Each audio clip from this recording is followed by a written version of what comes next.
वाले प्रकाश के बारे में। चूंकि प्रकाश एक प्रकार की ऊर्जा है, प्रकाश एक प्रकार की ऊर्जा है जिसके माध्यम से हम अपने चारों ओर की वस्तुओं को देख सकते हैं। तो हम अपने चारों ओर जितनी प्रकार की वस्तुएं देखते हैं वो सारी की सारी प्रकाश के कारण ही दिखाई देती है। तो इसलिए प्रकाश जो एक प्रकार की ऊर्जा है। और ऊर्जा किसे कहते हैं? ऊर्जा को न तो उत्पन्न किया जा सकता है न नष्ट किया जा सकता है, बल्कि इसको एक रूप से दूसरे रूप में परिवर्तित किया जा सकता है। तो प्रकाश की ऊर्जा का एक प्रकार है जिसके माध्यम से हम अपने चारों ओर की वस्तुओं को देख सकते हैं। अब आगे बात करते हैं प्रकाश की। तो प्रकाश जो है वो द्वैत व्यवहार प्रदर्शित करता है। द्वैत व्यवहार का मतलब है कि प्रकाश दो प्रकार का व्यवहार दर्शाता है, जिसमें तरंग और कण के रूप में होता है। तो प्रकाश एक में तो तरंग के रूप में यानी कि किरणों के रूप में होगा, तो दूसरे में प्रकाश जो है वो कण के रूप में छोटे छोटे फोटॉन्स के रूप में या छोटे छोटे पैकेट्स के रूप में होता है। आगे अगर हम बात करें तरंग की, प्रकाश के तरंग प्रारूप की, तो प्रकाश के तरंग प्रारूप का मतलब होता है कि जब प्रकाश तरंग किरणों के रूप में होता है, यानी जब प्रकाश क्या है जो प्रकाश के किरणों के रूप में प्रवाहित हो रहा हो, लाइट से जो है वो एक वेव के रूप में हो रही हो, तो उसे हम प्रकाश का तरंग व्यवहार कहते हैं। और तरंग के व्यवहार में प्रकाश मुख्य रूप से दो प्रकार की घटनाएं करता है। दो प्रकार की जो घटनाएं वो प्रदर्शित करता है, जिसमें से एक है परावर्तन और दूसरी है अपवर्तन। परावर्तन का अर्थ है जब प्रकाश किरण किसी एक माध्यम से आए और माध्यम से आने के बाद किसी पृष्ठ से टकराए और टकरा करके पुनः वापस उसी माध्यम में कोण बनाती हुई चली जाए, तो वह घटना प्रकाश का परावर्तन कहलाती है। अगर बात करें अपवर्तन की, तो अपवर्तन का अर्थ होता है जब प्रकाश किरण किसी एक माध्यम से दूसरे माध्यम में जाए तो वह अपने पथ से विचलित हो जाए, अपने पथ से थोड़ी सी हिल जाए, अपने पथ को थोड़ा सा छोड़ दे, विचलित हो जाए, तो वह घटना प्रकाश का अपवर्तन कहलाती है। आगे हम देखेंगे प्रकाश का परावर्तन। अब हम बात करते हैं परावर्तन के बारे में।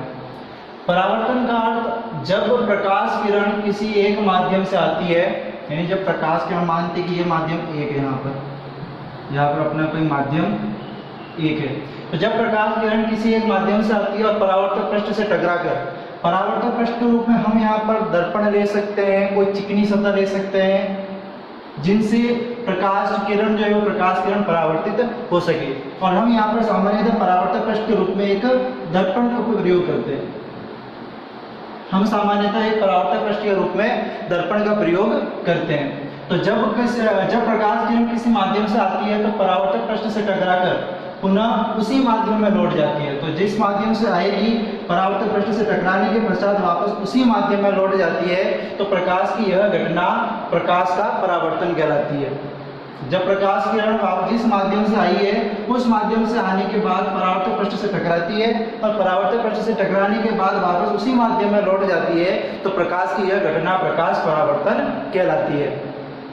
अब परावर्तन से संबंधित कुछ शब्दावली को हम देख लेते हैं। जैसे कि सबसे पहले बात करते हैं आपतित किरण की। तो जो प्रकाश किरण अपने परावर्तक पृष्ठ या दर्पण की ओर आती है, तो जो प्रकाश किरण परावर्तक पृष्ठ या दर्पण की ओर आती है उस किरण को हम आपतित किरण कहते हैं। उस किरण को हम आपतित किरण कहते हैं। और दर्पण से टकराती है जिस बिंदु पर आपतित किरण परावर्तक पृष्ठ पर जिस बिंदु पर टकराएगी उस बिंदु को आपतन बिंदु कहते हैं। उस बिंदु को आपतन बिंदु कहते हैं। अब आपतन बिंदु पर टकराने के पश्चात वापस उसी माध्यम में लौट जाएगी, तो वापस उसी माध्यम में लौटने वाली प्रकाश किरण को परावर्तित किरण कहते हैं।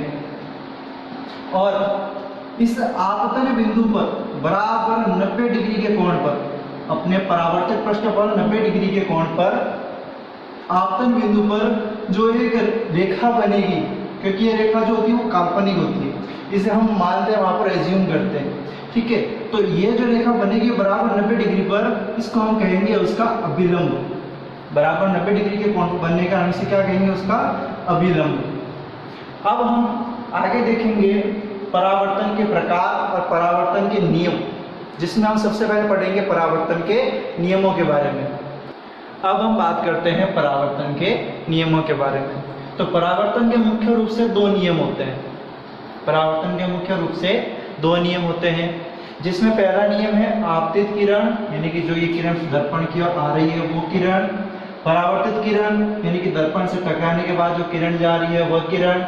आपतन कोण यानी कि जो आपतित किरण और अभिलंब के बीच में बनने वाला कोण। एक बार वापस सुन लीजिए, आपतित किरण और अभिलंब के बीच में बनने वाला कोण, जिसे हमने आई से प्रदर्शित किया है, यह कोण कहलाता है आपतन कोण।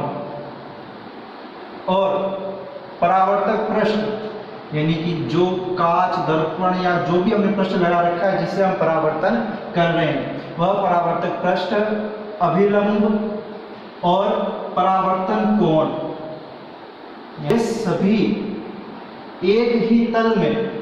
अब बात करते हैं तल की, तो तल का मतलब है कि एक बात करें एक तल की, तो तल से मेरा अभिप्राय है कि एक पृष्ठ, जैसे कि मैं जो भी काम कर रहा हूँ अभी इस बोर्ड में कर रहा हूँ, जो भी मैं लिख रहा हूँ वो इस बोर्ड पर लिख रहा हूँ, तो बोर्ड जो है वो मेरा एक तल है।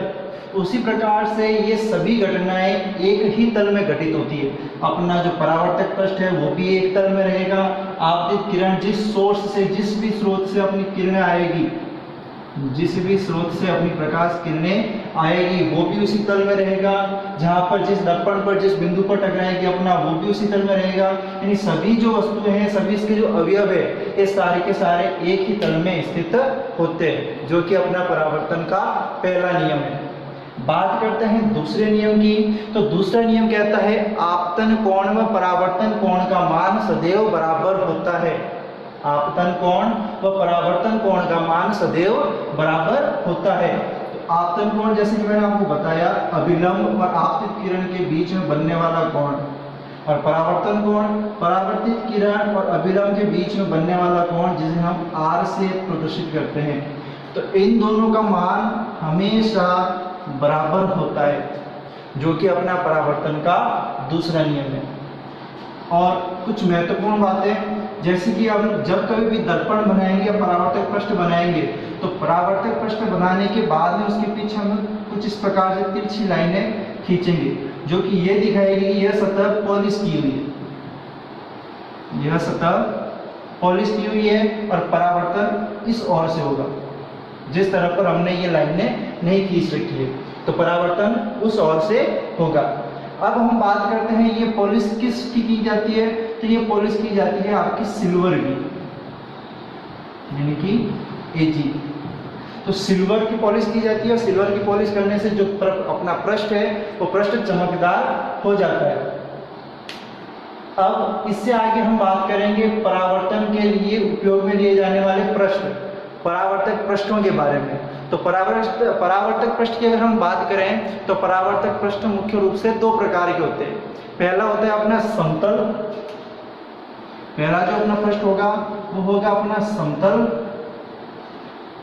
और दूसरा वक्र पृष्ठीय। पहला जो अपना पृष्ठ होगा परावर्तक पृष्ठ वो तो होगा समतल, और दूसरा होगा वक्र पृष्ठीय, जिसको हम अभी इससे आगे पढ़ेंगे। अब हम बात करते हैं परावर्तक पृष्ठ के बारे में। तो मैंने आपको इससे पहले बताया था, वापस बता देता हूँ इसकी परिभाषा।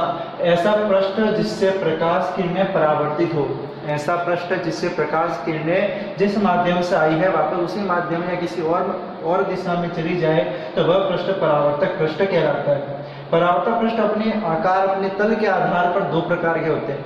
परावर्तक पृष्ठ अपने तल के आधार पर दो प्रकार के होते हैं, पहला है समतल और दूसरा है वक्र पृष्ठीय। तो हम अभी बात करेंगे पहले समतल की। समतल को पूरा पढ़ने के बाद फिर हम पढ़ेंगे वक्र पृष्ठीय को।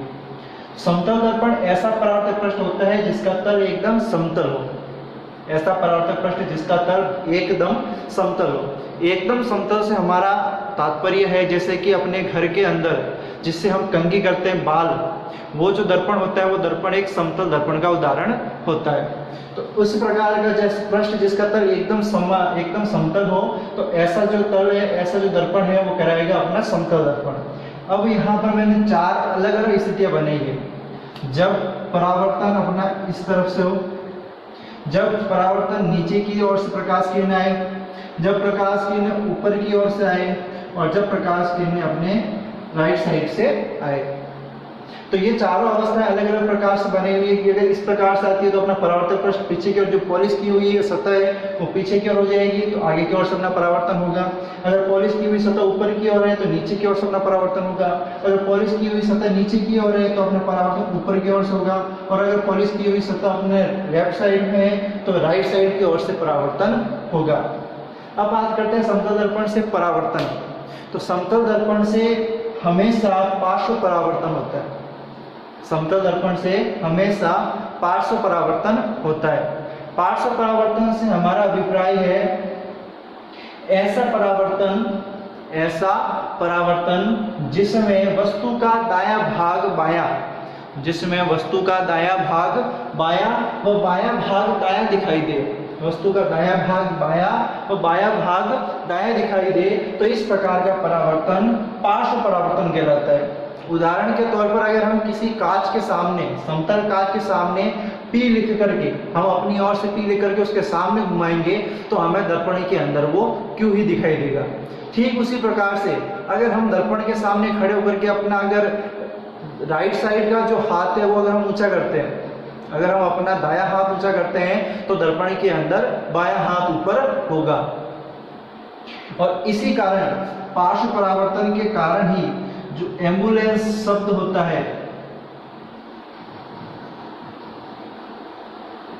ये एम्बुलेंस उल्टा लिखा जाता है, जिससे गाड़ी चलाने वाले को पता चल जाए कि पीछे जो अपने पास जो उसके साइड मिरर्स होते हैं, साइड विंग्स होती है, उन साइड विंग्स में देख करके वो आसानी से पता लगा सके कि उसके पीछे आने वाली गाड़ी एम्बुलेंस है। वक्र पृष्ठ दर्पण को हम आगे वाले भाग में पढ़ेंगे। हमसे जुड़े रहने के लिए चैनल को सब्सक्राइब करें। अगर आपको वीडियो अच्छा लगे तो लाइक करें और अपने दोस्तों के साथ शेयर जरूर करें। जय हिंद।